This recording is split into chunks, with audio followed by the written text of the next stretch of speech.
izin bertanya dan bantu nasihatnya. Nasihat deui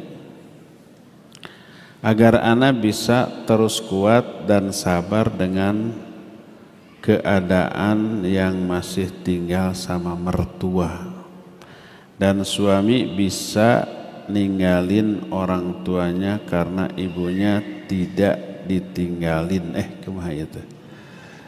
Tinggal sama mertua dan suami belum bisa ninggalin orang tuanya karena ibunya tidak mau ditinggalin. Tidak mau misah sama orang tua. Ibunya ini anak mama nih. Sedangkan saya sudah tidak kuat Ustaz tinggal sama orang tua karena anak dan mertua kurang cocok. Nggak bisa dicocok-cocokin nih. Walau mertua baik, kalau mertua baik mantunya yang nggak baik meren. Karena terkadang suka ikut andil dalam keputusan suami tanpa dimintai pendapat. Jadi suami tidak bisa kuat dalam ambil keputusan. Jadi kalau kata Sunda mah anak laki-laki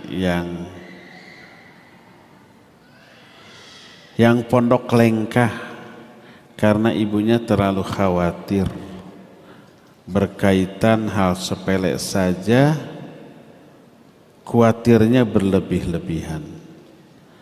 Contoh, kalau anak dan suami juga anak mau pergi, ditanyanya detil mau kemana, pulang jam berapa, udah dari sana mau kemana, sampai detil dan anak kurang nyaman Ustaz. Kalau tahu dari jam, kalau telat dari jam yang dijanjikan, di HP, di WA-in.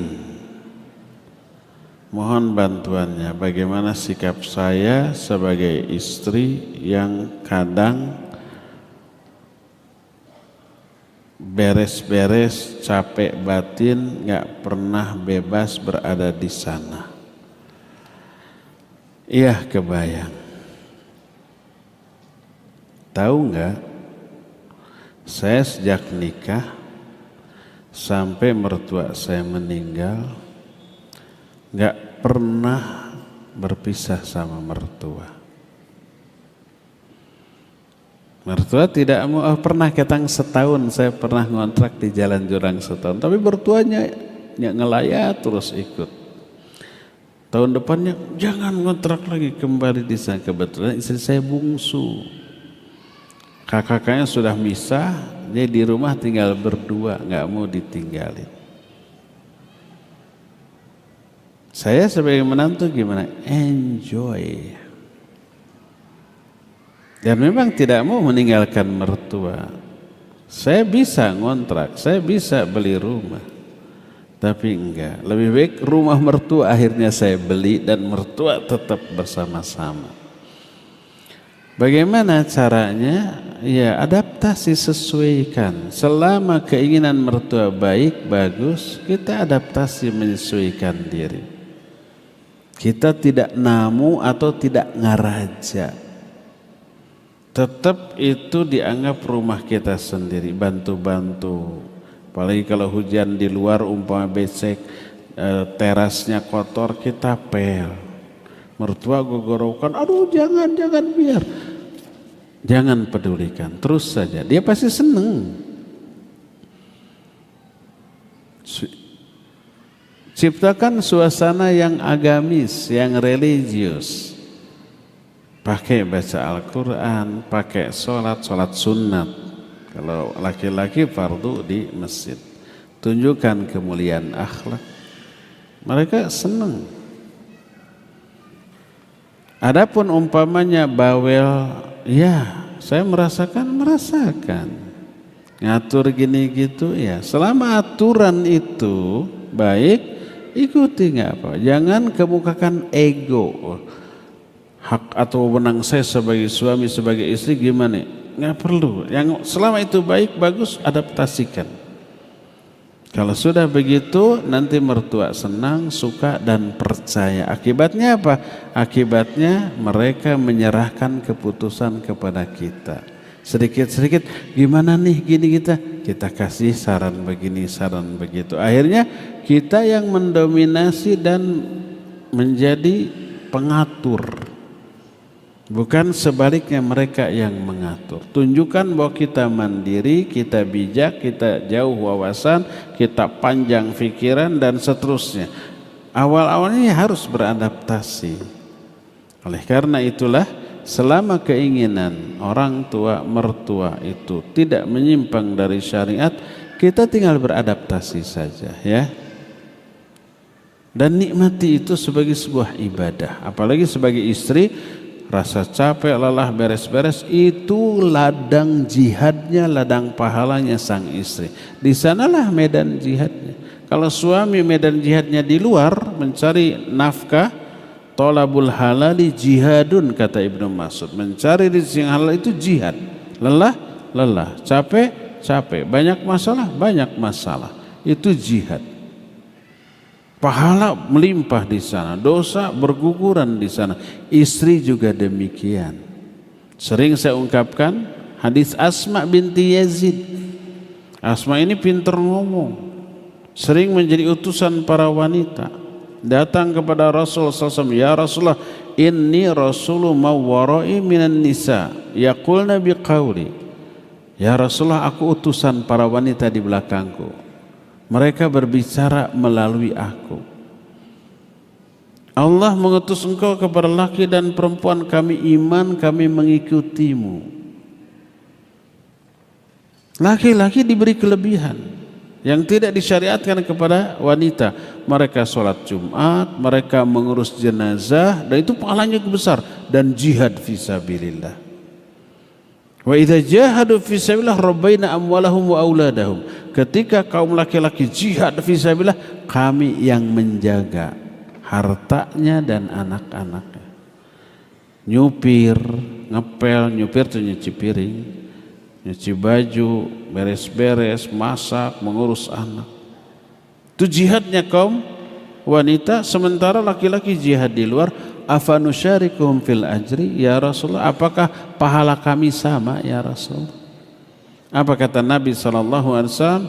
Pulang Asma, sampaikan ke wanita yang ada di belakangmu bahwa ikhtiarmu, anna husna ihdakunna li zawjiha, bagusnya sikapmu kepada istri, kepada suamimu, dan ikhtiar kalian untuk selalu menyenangkan suami, ta'dilu kullama dzakarti, itu sebanding dengan pahala jihadnya kaum laki-laki.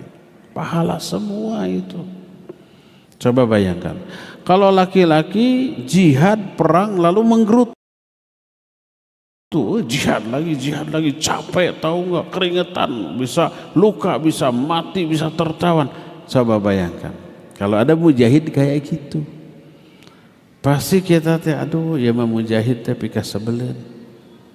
Sekarang dibalik wanita jihadnya dalam rumah, beres-beres, ngepel, nyuci piring, nyuci baju, masak, terus bilang capek. Mujahid kayak apa yang seperti ini? Capeknya tidak sia-sia, capeknya dipahalai dengan pahala yang besar oleh Allah Azza wa Jalla. Masa mengeluh? Kita umpamanya mau bikin pagar, renovasi rumah, manggil tukang, digaji sehari sekian, bisa harian, bisa mingguan. Tapi setiap kerja si tukang itu capek, saya nembok lagi, ngaduk lagi, ngukur lagi. Kita mendengar gimana? Gak enak, kan kamu dibayar untuk itu. Kalau nggak mau capek, udah duduk aja di rumah tidur, tapi nggak dapat bayaran apa-apa. Coba tukang tembok mengeluh karena capek padahal dibayar. Mujahid mengeluh karena capek, lelah, bahkan berisiko mati karena jihadnya. Demikian juga laki-laki yang bekerja mengeluh capek, mumet, padahal dibayar, dapat uang untuk itu. Orang itu mengeluh dengan semua kelelahannya. Gimana penilaian kita? Nyebelin ini orang, mental tempe nih orang, pingin dapat upah yang gede nggak mau capek, nggak simpati kita ya. Ini berlaku bagi wanita di rumah, capek iya tak tahu kita capek, pahalanya gede.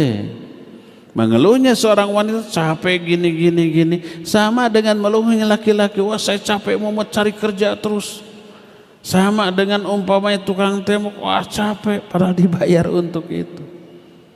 Bagaimana kita kalah sama tukang tembok? Kadang-kadang saya suka dengar tukang tembok sambil nembok sambil heheotan sambil nyanyian gitu. Kelihatan sumringah suka. Kenapa? Walaupun capek sumringah, yang dia bayangkan Soekarno-Hatta nanti. Wanita agar tidak mengeluh dengan kelelahan di rumah, bayangkan pahala dari Allah Azza wa Jalla. Dosa gugur, pahala melimpah. Kemudian apa yang terjadi?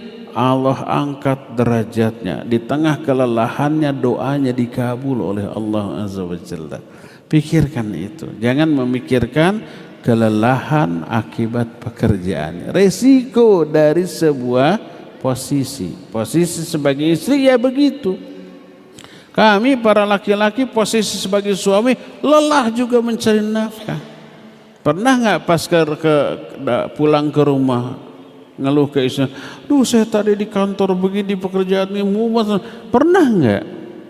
Kalau itu pernah, apa yang dirasakan oleh si istri? Pasti nggak simpati, si bapak teh gimana? Memang tugas laki-laki gitu tuh, jangan malu. Saya jadi nggak enak nerima nafkahnya nanti kan gitunya. Kembalikan, begitu suami pulang istrinya mengeluh, aduh tadi saya sampai nyupir begini, ngepel begini, aduh.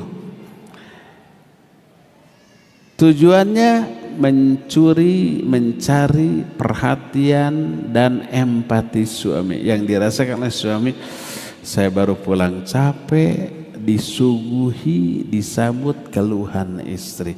Emang saya nggak capek di luar apa? Kan gitunya. Bukannya empati, bukannya simpati, keheul nu aya. Engke mah moal balik. Kan gitu akhirnya tanya. Sabar ya ukhti, sabar.